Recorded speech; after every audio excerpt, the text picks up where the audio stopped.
you can play a great game 3, especially because the map is Overgrowth.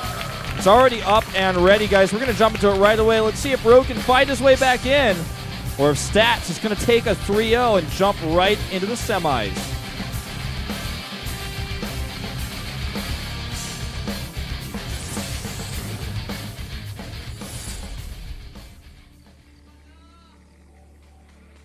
Down here in the bottom left in the red, it's Stats. Taking 2 pretty convincing wins. To say the least. To be nice about it. To be very nice about it. And up here in the top right, it is Rogue. Has to win this game to stay in it, or he's going home early with Leenock. I know Twitch chat has faithfully nicknamed him Log. Log? Yeah, because of his GSL intro voiceover. Wow. But I don't count him out yet. That last game really worried me. Like, we saw Leenock actually come here today coachless, and that's the kind of thing that some players are okay with that.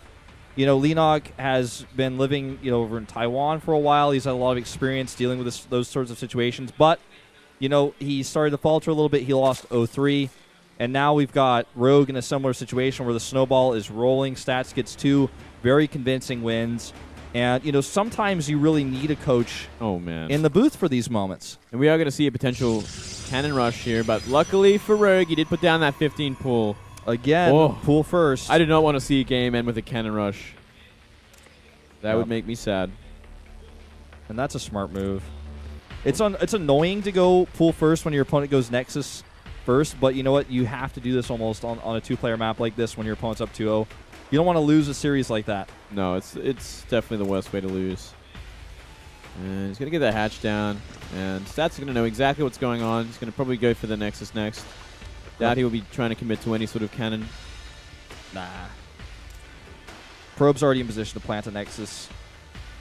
As soon as he's got that 400, goes down.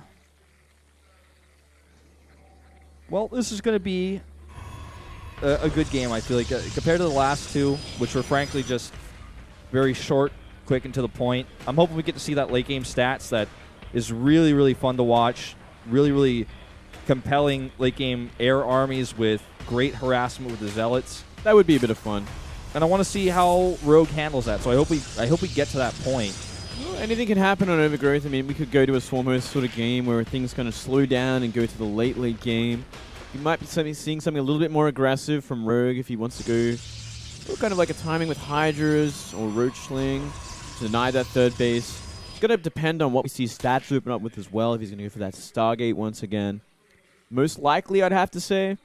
He does love the Stargate more than most. That he does. And just again, Overlord Scout checking around here.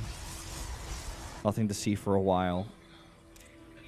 Not yet. Not yet. I mean, if your Stats here, you might be thinking to yourself, I want to do another gateway timing because it worked before.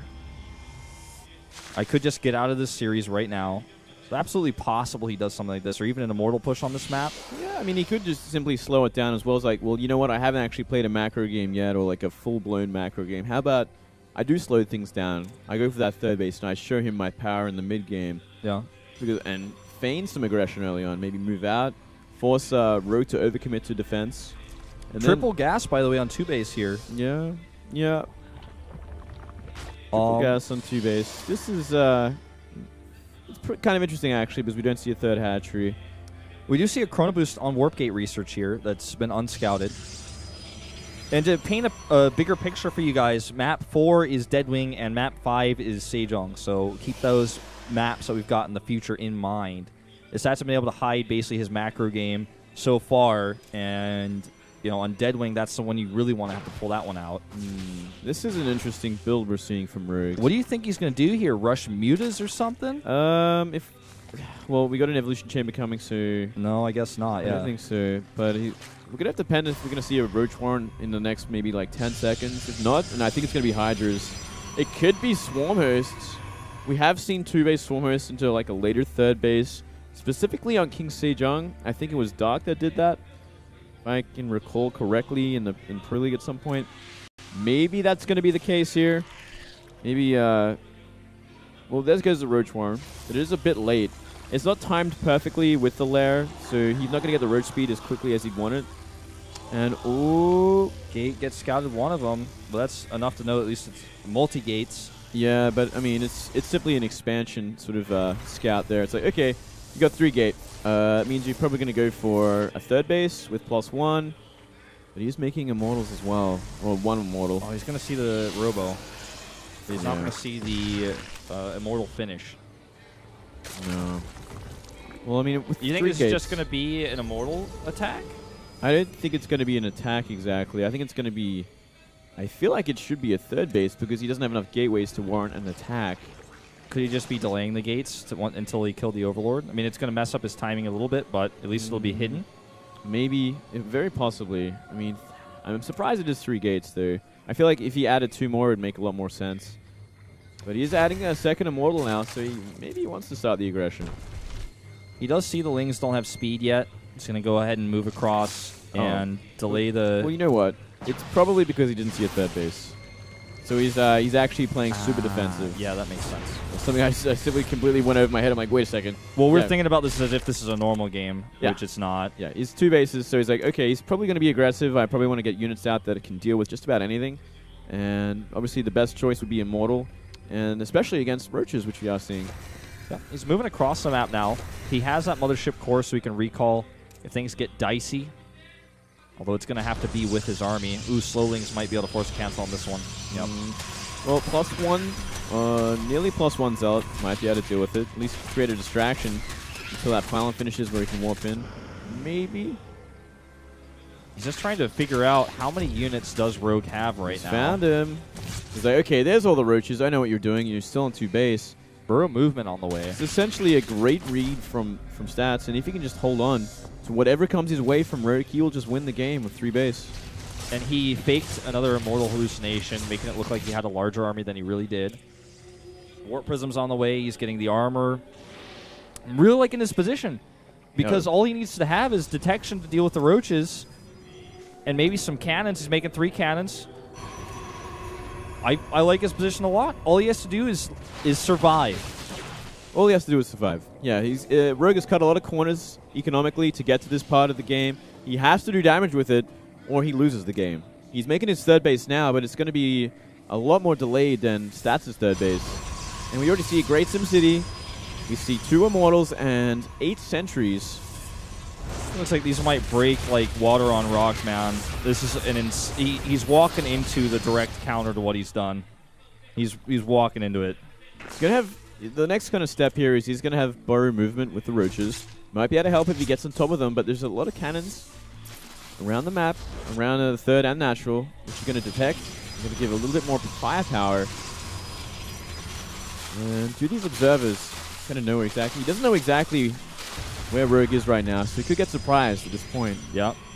Rogue's going to see it. He's going to try to wedge in between these bases, but he does pick off a few Stalkers, and there's that burrow movement right underneath those observers, or rather underneath those force fields. Oh, look at those force fields. They're excellent. Picks off a few more Roaches, gets that Zergling as well. Roaches burrow out a little bit too early on those force fields, taking some extra damage. Is he going to try for the natural? There's 3 cannons here. It's going to be so difficult. Mind you, the Mothership hasn't even used its energy yet. Yeah, he's going to be looking for that perfect time warp. Oh, could be now. I think he's going to be a little bit more patient. Nexus Cannon goes down. The longer he holds on 3 bases, the better position he's in. He's making more Immortals as well. Yeah, exactly. Like 1 extra Immortals is going to make such a big difference. Oh, but if it gets gooped here, that's going to buy some time. He's going for the natural now. He commits. He splits his Roaches a little bit here. The cans are doing so much extra damage.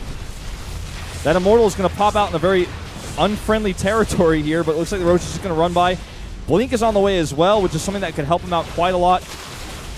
Yeah, actually could do a lot of damage here. Roaches are on top of 1 Immortal. It's going to go down, but I don't think the rest are. No. 2nd Immortal does come out here and survives.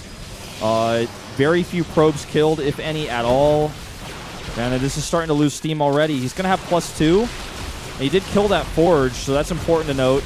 He's actually going to kill a few more of these Stalkers, too, because they don't have Blink just yet. Yeah, but still, it's not enough. And, I mean, yeah, when Blink is done, it just kind of gets impossible for these Roaches to find anything. Because obviously, Blink Stalkers are going to catch him every time. They're going to be able to kind of evade dying. And yeah, not enough economic damage at all, Wolf. Yeah, this is just getting weaker and weaker with every wave. Even have Zealot harassment queued up here in a Warp Prism. He hasn't drained his third base at all. There's no drones there to kill. Yeah. It's actually completely empty at this point. And yeah. Right now he's looking for something, but it's virtually impossible to find damage here. He gets a gate. He might get a pylon, but it's costing him roaches that he can't afford to replace. We could even see Stats kind of SimCity off one of the sides to make it just a little bit easier to keep his whole army together. He can almost afford a second Robo to make 2 Immortals at a time because this doesn't seem to be changing anytime soon. Rogue's going to try. That might have been his chance to pick up Immortals at the front. No, I don't think so. Not even that's going to help out at this point. There's simply too much DPS here. Not enough roaches. And we actually might see GG. I think so. I think that's going to be it. Not even close to enough here. A very one-sided series. Did not expect that, Moonglade. Yeah, kind of disappointing to say the least. GG. 3-0 for Stats, man. Crowd goes nuts. Zergs are dropping like flies. Very, very one-sided series. Stats making it look easy. Gives a fist bump there. And he's made it past the round of 8 this time. He has. Into the semis, finally. After 8 years on KT. 8 years. Man, what a stat. That's a long time. Well, gotta say, Rogue having a rough day. Seemed a little bit caught